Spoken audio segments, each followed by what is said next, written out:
Hello and welcome to episode 2 of my Antiques and Vintage Game Show quiz here on YouTube. This is where I show you 3 distinctly different antique and vintage objects and I ask you to value them, for you to go with your gut instinct. And tonight I'm going to start with a pair of Chinese antique plates, followed by a vintage Rolex watch, and then finally a piece of antique furniture. Let's see how good you are at valuing these things, because each and every one of them has been sold recently in the UK, so we know exactly what they're worth. And I'll give you all the information you need. I'm going to show you pictures, descriptions, suggested market values, and a little bit of historical context. Then you get 15 seconds thinking time to come up with your gut feeling, the valuation, the price you think each and every item is worth. But I'm going to help you as well. So before I reveal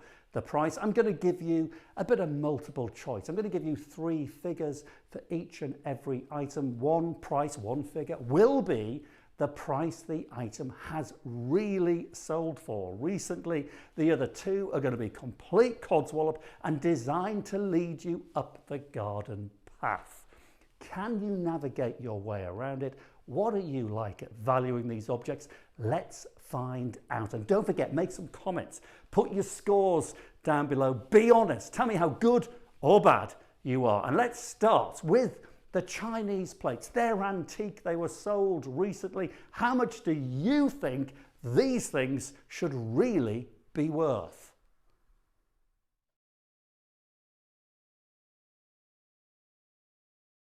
And there you have them, a pair of plates about this sort of size. Look at the decoration. I'm sure you can feel that they're Chinese. They definitely are. They were made during the 18th century, so they're a good 250, 280 years old. And they were sold recently through Hawley's Auctioneers in Beverley, carrying an auction estimate, get this, of £1,000 to £2,000 for a pair of plates. How is your gut instinct feeling about that? Well, before you make your decision on a valuation for these plates, let me give you a little bit of context and background information. Listen, the Chinese market right now, has been for 10 years or more, is bonkers beyond belief. Some Chinese things just sell for fortunes. The problem is we don't really know which items are going to take off. The best you can do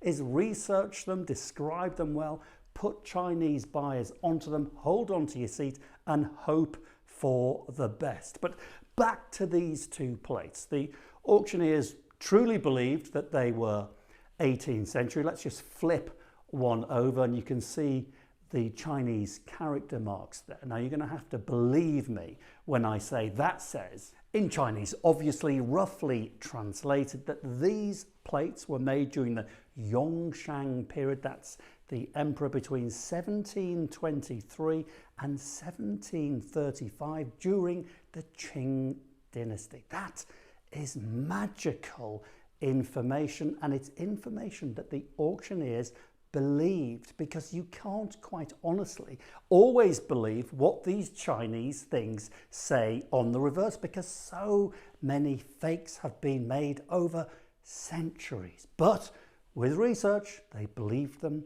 to be period. Now this begins to feel a little bit exciting. Flip them back over and look at the decoration. We have a fearsome dragon. Well, in actual fact, he's not fearsome. He's a really auspicious character in Chinese culture. He's good luck. He brings good fortune. He brings good rains for good crops, for good food. He's just a symbol of good life. And very importantly here, take a close look at his claws. This is the 5-clawed dragon, a very important beastie in Chinese culture, often referred to as the imperial dragon. So he's right at the top of the tree in the dragon world. You'll see dragons on other Chinese pieces, a 3-claw, a 4-claw, but the 5-claw is the aristocracy of dragons, and often only the emperor was allowed to own anything with a symbol of a 5-clawed dragon. So add all this information together, people. Their period, they're really from the Yongshang period, the emperor, that tiny little window of time, and they feature the 5-clawed dragon. Okay, it's now over to you. Tell me what your gut feelings are really feeling here. You're going to get 15 seconds thinking time to come up with your valuation before I reveal how much these things were really sold for in auction. Remember, the auctioneers said £1,000 to £2,000 as their estimate. But did the plate sell for A, £1,200, B, £25,000, or C, £146,000? It's over to you. Here is your 15 seconds thinking time.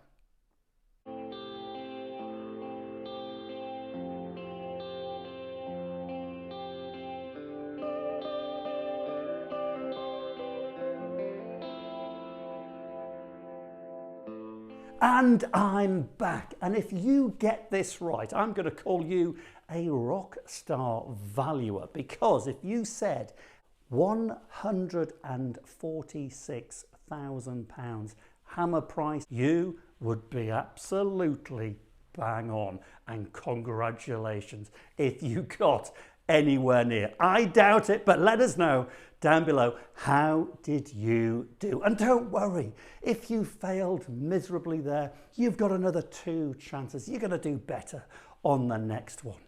Maybe not. How much would you pay for this?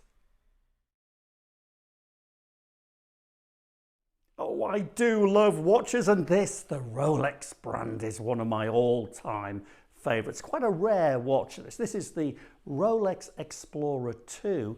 Unusual to have all the paperwork. That's all original, including the box, in immaculate condition, and sold recently in the UK by Vintage Watch Shop. But how much do you think they sold this watch for? Well, before you make your mind up, let me give you a little bit of background information. It's a quirky, eccentric, funky watch, this. Look at the design. The Explorer 2 had this big hand, the big orange hand there, and it was designed for a purpose. This was a 24-hour hand that was fixed. You couldn't adjust it, and it was designed for a specific reason, or rather for a specific type of person, and that would be a volcanologist, a jungle explorer, someone who trekked across the Antarctic or went down potholes. Yes, that was the target market for Rolex. Now, most buyers admittedly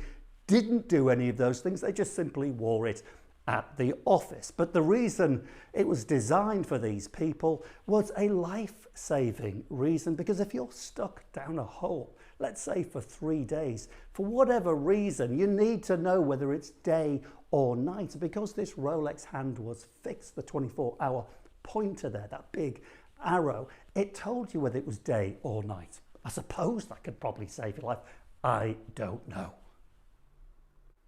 Now, the production time wasn't that long. This was introduced in 1971 and the model ran for 14 years. Rolex didn't really sell very many to volcanologists and cavers. They just didn't find the market. The other Rolex sports watches like the Submariner absolutely outsold these by the dozen. So they were kind of overseen. It closed the production.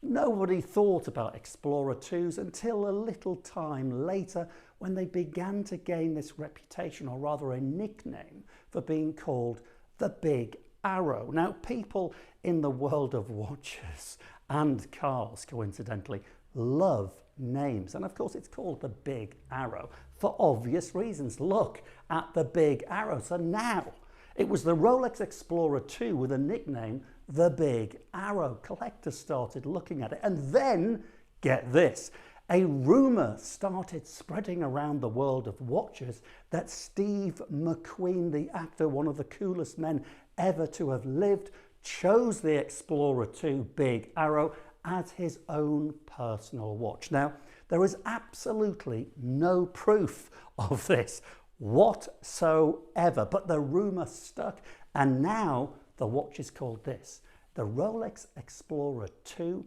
Big Arrow Steve McQueen.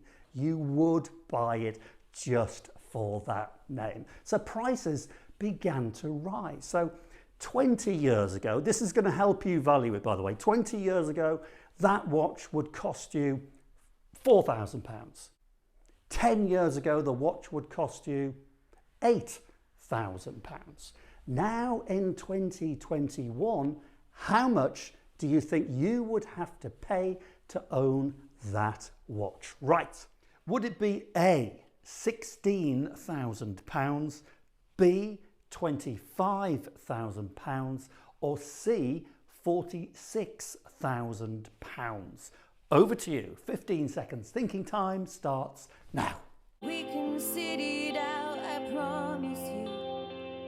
I won't bleed it out, even if you ask me to. I've got this vibe. And I'm back. Well, the Rolex market is going bonkers. So this Explorer has just been sold in the UK for £25,000. How did you do? If you got it right, give yourself a point, make some comments, let us all know how well or badly you're doing. And if you're doing badly, it doesn't matter, because we've got one more item. This is going to be easy. No, it isn't. This is a piece of antique furniture, but how much do you think this is worth?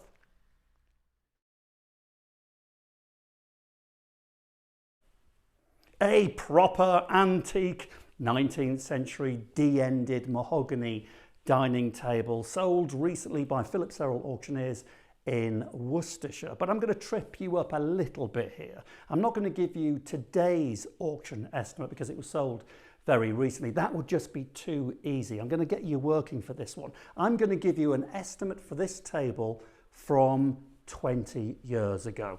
Work with me on this one, it will make sense. 20 years ago, that table would have gone into auction, I would say, with an estimate of around £300 to £500. So 20 years on, the market, quite obviously, as we've discovered with the other pieces, has changed. So how much do you think this table sold for recently in auction? We'll just hold off a moment.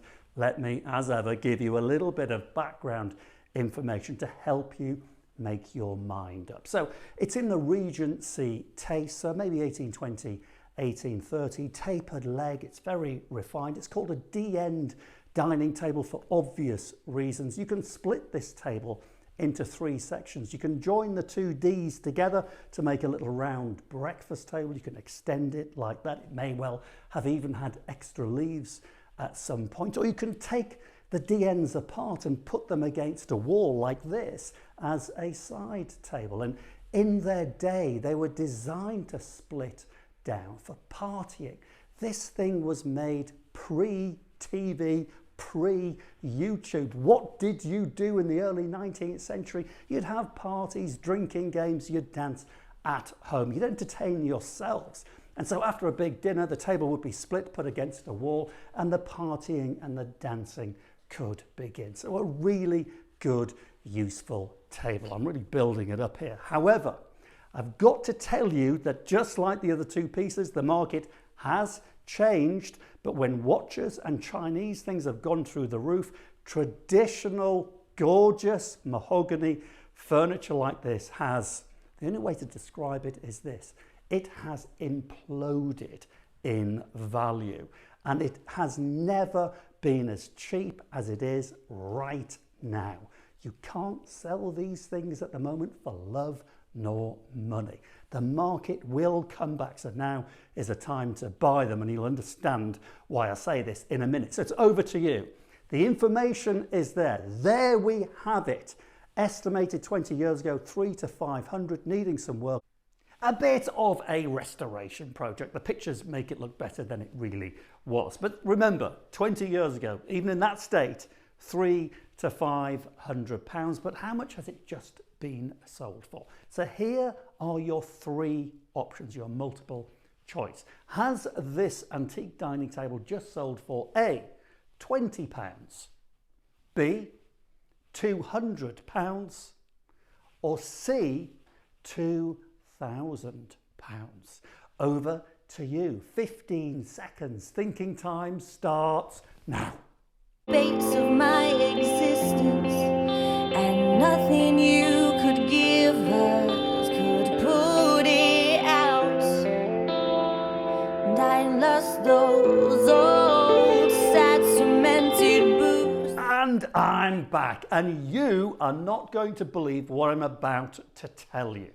That antique dining table has just been sold for its value in the market as it is today, which is absolutely devastating. That table was sold for its worth, which was £20.